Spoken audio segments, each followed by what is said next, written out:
Welcome to the Iron Self podcast, where we jump into health, fitness, mindset, and becoming the best version of yourself. Today with your hosts, Mike and Kayla Minion. Hey guys, and welcome to today's podcast. Hello. Today we are going to be talking about physical activity. Sorry, I had to do that. I feel like the insert, let's get physical. I just picture the old Body Break with Hal Johnson and Joanne McLeod. Body Break. Anyways, so today we wanted to talk about physical activity, the importance of physical activity. What is physical activity? Why do I need to be physically active? Essentially, where do I start when I want to get active? Where do we start on our journey towards movement? Okay, so what does the Canadian government say? Hey, Canadian government say adults should be doing 30 minutes of moderate to vigorous physical activity 5 days a week. 5 days a week. So that works out to 150 minutes, I think it was, per week of moderate to vigorous physical activity. Which is less than 2 hours. No, that's more than 2 hours. Kayla, numbers are bad. That's Just 2.5 hours. 2.5 hours. For an entire week. Okay, so that's adults. So we'll get more into that in a second. But now for kids. Kids are inherently more active. They get lots of activity at school. But what do they say for kids? Kids should be doing 60 minutes of moderate to vigorous activity every single day. Lucky kids. So it says, and when you break it down, they say 3 days of vigorous, followed by 3 days of muscular strength and bone strengthening activity. So I'm going to touch more on that here in a little bit, because for kids, it's kind of one and the same. They say cardiovascular for 3 days and strength training for 3 days. The reality is when kids are doing the cardiovascular, it's generally not just running around a track that's completely flat with no resistance, right? Kids are on playgrounds, up and down stairs, up and down the slides. They're in the sand at school, which causes resistance in itself. So kids are actually doing resistance training when they're doing their cardio for the most part. And again, this is a broad statement, but for the most part, it is kind of like a hybrid training for kids. But I'll get into more of that later. So let's talk a little bit about the moderate to vigorous activity, because that is really the key statement in both of the recommendations from the federal government. And I mean, really, it's not just Canada specifically. It's the U.S., it's Australia. Pretty much all countries are recommending a very, very similar approach to physical activity. So moderate exercise means that your heart rate is pumping. 50 to 60% of your heart rate max is considered moderate. So usually I explain it like you can carry a conversation with someone, but you are slightly out of breath. Yeah, you can carry a conversation and you're not gasping for breath. So you'd be able to talk like we're talking.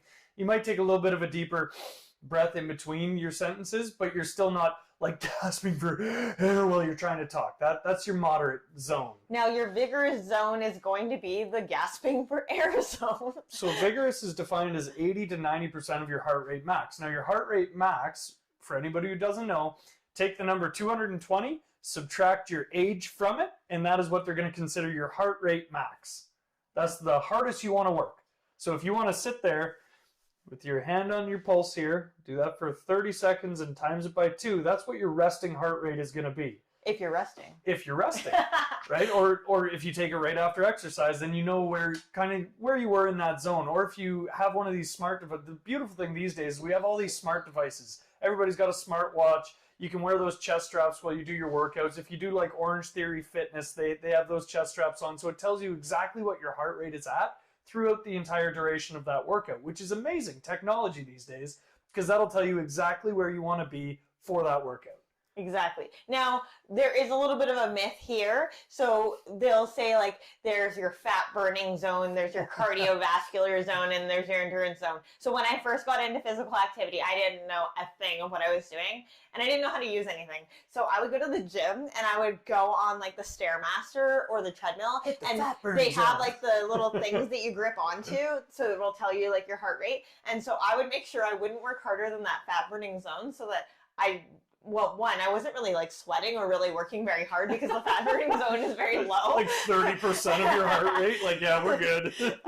But essentially what that means is that your body is burning more fat than carbohydrates at that point in what I'm going to call the energy cycle in your body. But it doesn't mean that you're burning a ton of fat, if that makes sense. So the fat burning zone is kind of a myth. You're not burning a ton of fat in the fat burning zone. The fat burning zone is that your body, once you're over, say, a 15-minute threshold of that heart rate, you're using fat as your energy system. So that means what you're consuming, what you're eating, is being used as far as fat goes. The fat is what's fueling that. It doesn't mean that you're shredding fat and you're burning all this fat off of you. All it's telling you is that you are currently using fat as your primary energy source. Does that make sense? That makes sense. So when we're looking at moderate to vigorous activity, you want to be in that, almost catching your breath a little bit to really strenuous activity for about 30 minutes, 5 days a week. Now should be pretty easy to hit. Picture this. Okay, so moderate is going to be a walk at a very brisk pace. You're not just going on a casual jaunt. You're walking and you're actually working for that walk. So your strides might be a little bit longer. You might be putting a bit more effort into swinging your arms as you're walking. It's a walk, but a little bit more. It could be like a little bit more of a strenuous yoga class versus a yin yoga class. Yeah, 100%. So that is your moderate. Now strenuous, you're going to be working for it. So now we're going from a walk to a jog, and you're actually putting some effort into it. Or instead of doing, your classic yoga, you're doing like a hot yoga crazy or power yoga course, something like that. Or even it could just be a workout in the gym, right? It could be a sport. Yeah. And this is great, right? It's great for the kids. It's easy for the kids. They get sports in school. They get to do that stuff. But as an adult, if you join a rec league, then your practices and your games are going to be, when you're working, you're going to be in that anaerobic phase. So you're going to be working moderate to vigorous. So now that we've kind of defined what is recommended, now, I mean, if we always did what was the minimum recommendation, you're only going to get the minimum result, if that makes sense. So most people should be aiming for a little bit more than the minimum, but what fits into your life. So what we always say to our clients is, what are you willing to do? Yeah. So where do you want to start? Where are you willing to start? Now, if you're a person that defines yourself, and the story that you tell yourself is, I don't lift weights, I'm not athletic, whatever the story is that you're telling yourself, then figure out what part of that story you are willing to identify with. So I like walking. I like whatever. Well, and I think that's a great place to start with this, because it really speaks volumes about the type of person you are to the story that you tell yourself. I don't like to do this. I don't like to do that. Right there, you're very closed mindset. You're very fixed mindset there. What about the possibility of having more of that open mindset, that thought process of growth, where you can say, I'm willing to try this, exactly that, right? So maybe it's not, I'm going to jump in and start playing soccer, borderline professional 6 days a week, if you don't do anything already.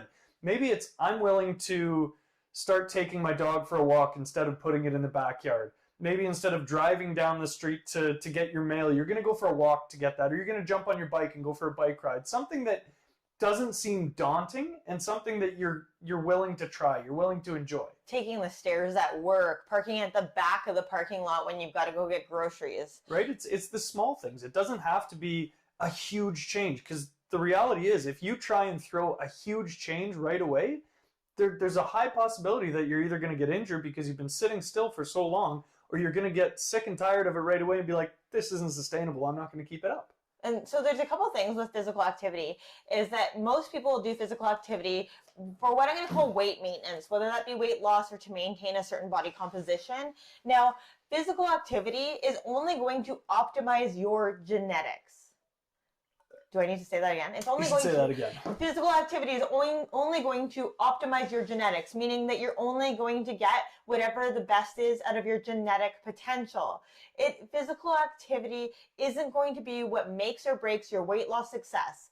it is not the primary driver for weight loss or even weight maintenance. And that's a huge misconception. People think if I keep eating the exact same as I am now, which generally isn't that great if they're not paying attention to it, and just work their asses off in the gym, that they're going to get thin. And the reality behind that is that you might increase your cardiovascular capability. You will get some of the benefits of those workouts, but without changing your diet, you're not going to lose a ton of weight. You will get a bit of a body recomposition. You'll go up in a lot of the biomarkers for your health, but it's still not going to change that body composition overall. Okay, so the biggest indicator that's going to help you on your weight loss journey outside of changing your nutrition is something called NEAT. What is the acronym? It's an acronym, right? So non-exercise active thermogenesis. Wow, what does that mean, Mike? The little things you do in your day that burn calories. So if you're watching us on video, you'll notice we talk a lot with our hands. And I don't stop moving. I'm always kind of wiggling, moving. My feet are going, my hands are going. I'm burning calories. Woo! It's fidgeting. It's all of those little things. And what you'll notice is if you take somebody's calories down and they start to go into a calorie deficit, they don't talk as much with their hands.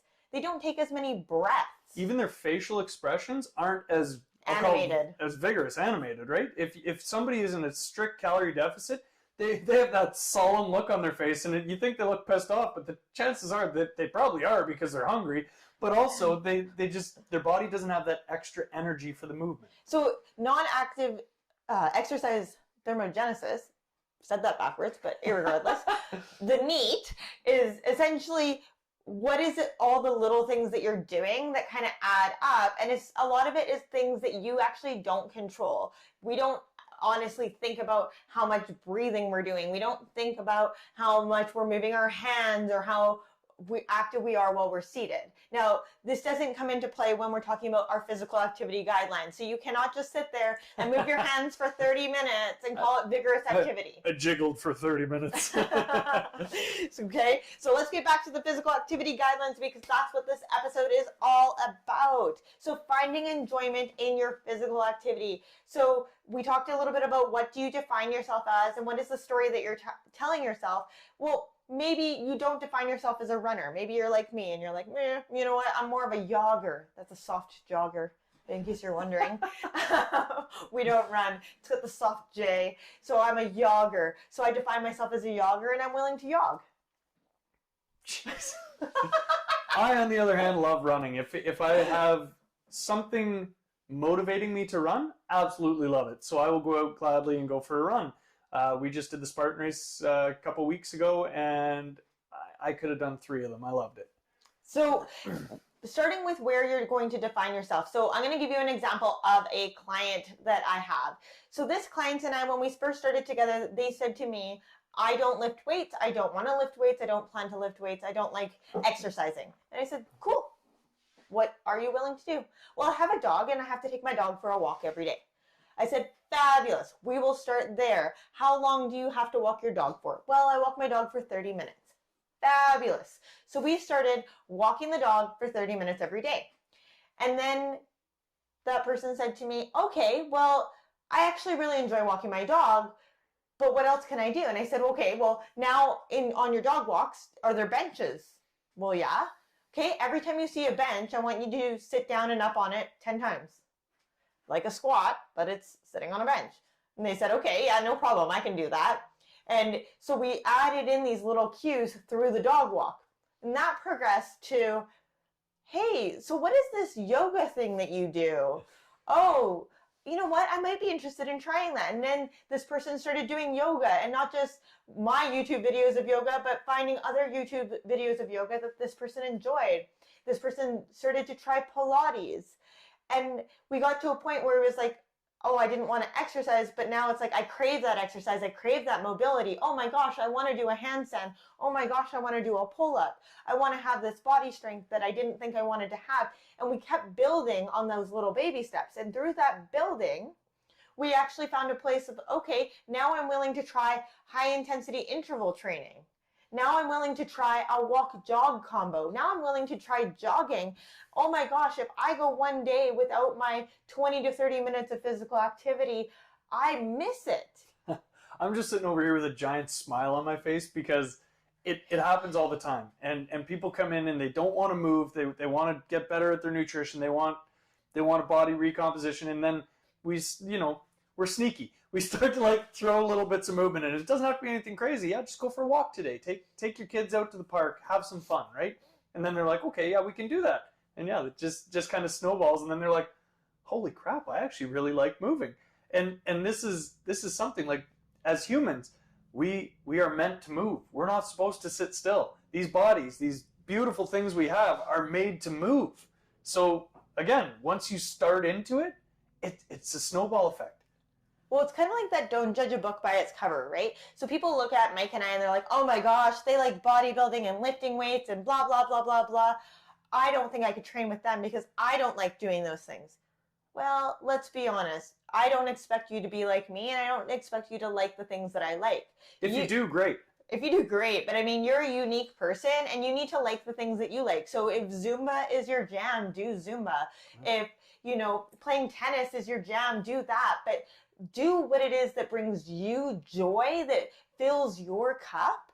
Start with that and build on it from there. I mean, variety is the spice of life. So just because maybe you don't enjoy one thing, you might enjoy another. Or maybe you really enjoy this one thing and a friend says, hey, you should also try this. Yeah. I mean, there's so many physically active things that you could do. Maybe you like hiking or biking or whatever it is. You do not have to be in an establishment like a gym to be physically active. And a beautiful thing about that is that just because you don't like our cup of tea, like maybe you're not a weightlifter, whatever, it doesn't matter.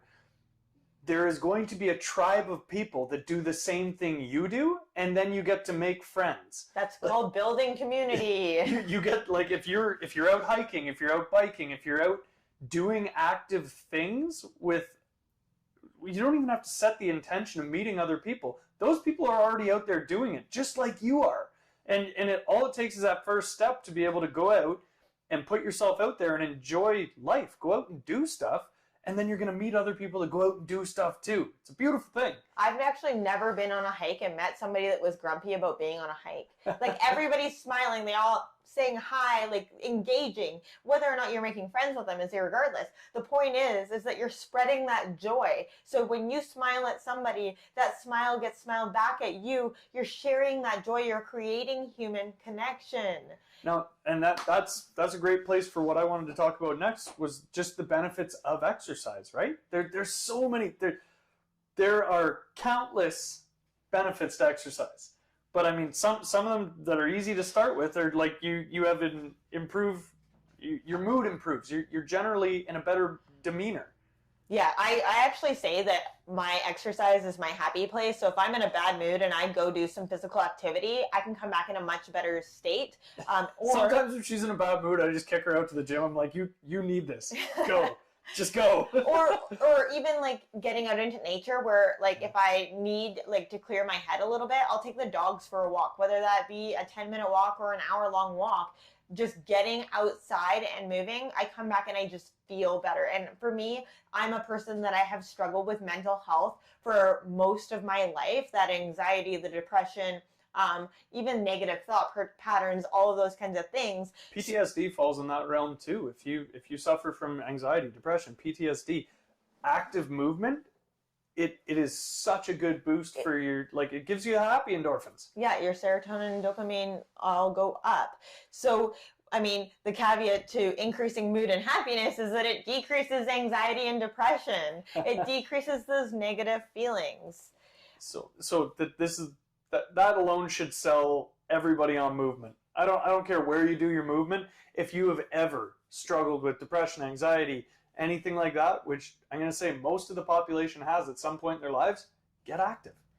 It's a beautiful thing. Well, and it also decreases body soreness and body pain. So if you don't know my story for getting into physical activity, I was not physically active in high school. Ask anybody that knew me back then.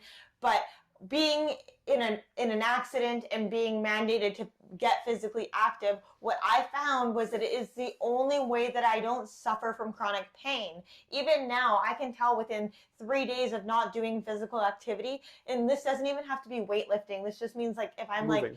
like, sick or whatever and laying up on the couch, or I just don't feel like doing anything and I'm not moving, my body starts to get stiff, starts to get sore. I start to develop pains in my body. And so if I just get up and start moving, that pain goes away.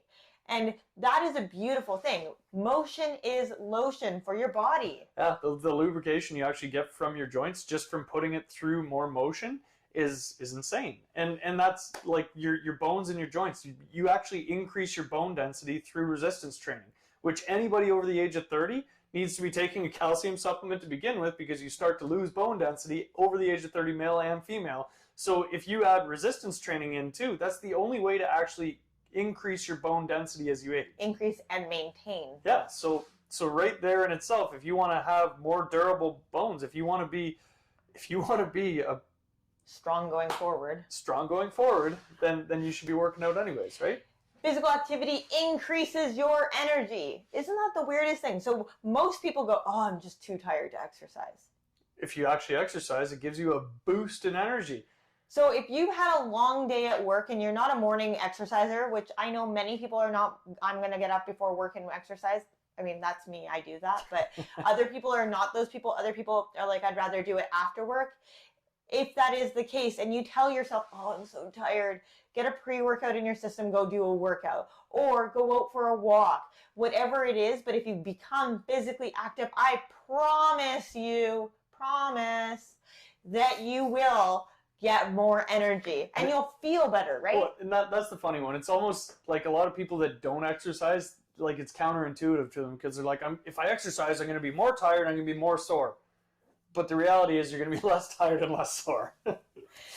So physical activity also helps with weight maintenance, body recomposition. It decreases your resting heart rate. That's huge. When your heart, as you get older, has to pump more blood to get things going in your body, when you can actually decrease that, it decreases your stress levels, it decreases the stress on your heart, so it puts you at a lower risk for cardiovascular disease as well. Well, and that really goes hand in hand with it increasing your HRV. Yeah, your heart rate variability, right? So this is how fast your heart recovers after a sympathetic nervous system arousal. So when your heart rate spikes because of exercise, how fast you can actually get that heart rate back down is called heart rate variability. Well, and highs and lows. Comes with stress. Yeah, it increases your response to stress. So you actually deal with stress better. So again, your heart isn't working as hard because you can actually drop that heart rate right now. It's something that I teach all my hockey guys is breathing so that they can drop their heart rate. As soon as they hit the bench, bam, you're recovered. And you increase that resiliency within your body. You also decrease your breathing rate. So if you exercise often, your respiratory rate comes down to a lower level. So when we're breathing less, we're actually breathing more efficiently. So each breath is actually saving the energy expenditure that you would be if you're breathing super heavy to fill your lungs. You actually get more out of every breath. So you're increasing blood flow, you're increasing your uptake of antioxidants, and you're decreasing your signs of aging in your body, whether that be physically within your own skin, features, those kinds of things, but also internally in your organs and all of those. We're decreasing the aging that's taking place. And a lot of that is related to stress within the body. So having those antioxidants going through, increasing the HRV, the resilience in the body, you are actually allowing your body to recover more and decrease those signs of aging. Body's recoverability is huge. Being able to actually rest and reset and get that recovery into a body is so important, because if you're not physically active and you go out and you do anything that's what we'll call vigorous, like if you're doing something really strenuous, then you try and recover from that. Sometimes it takes a week or two and you feel like you got your ass kicked. Whereas if you get more used to it, your body gets better at recovering, and then it actually builds resiliency, like Kayla was saying. So you can increase your life expectancy simply by moving more. And it doesn't have to be crazy movement. You can decrease your blood pressure, decrease your risk of diseases. Yeah. Like, I mean, one of the big things right now is metabolic syndrome going forward into older age, right? We get that visceral fat that really surrounds the midsection, surrounding your vital organs. And that really puts you at risk of metabolic disease. And metabolic disease is like your cardiovascular disease, your diabetes. Like there's so many other things that play a role in metabolic disease, and you can prevent that simply by moving more and eating better. My favorite one still is strength. um, Those muscles. You can also increase your quality of sleep and your ability to relax. So if you know somebody that's super high strung all the time, if they were just to get physically active, you might notice that they tend to be a little bit more mellow. They tend to relax a little bit more. Those people are generally the uber competitive ones. So once you get them started, that's a dangerous ball to get rolling because they will get going.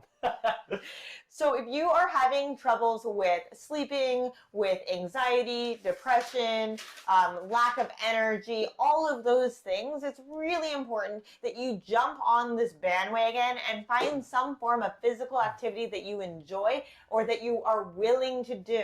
That's the biggest thing, guys. It doesn't have to be perfect. It doesn't have to be pretty. What you need to do is just get moving. And that doesn't mean going to a gym for hours on end. If it does, great. If that's what you love to do, 100% do it.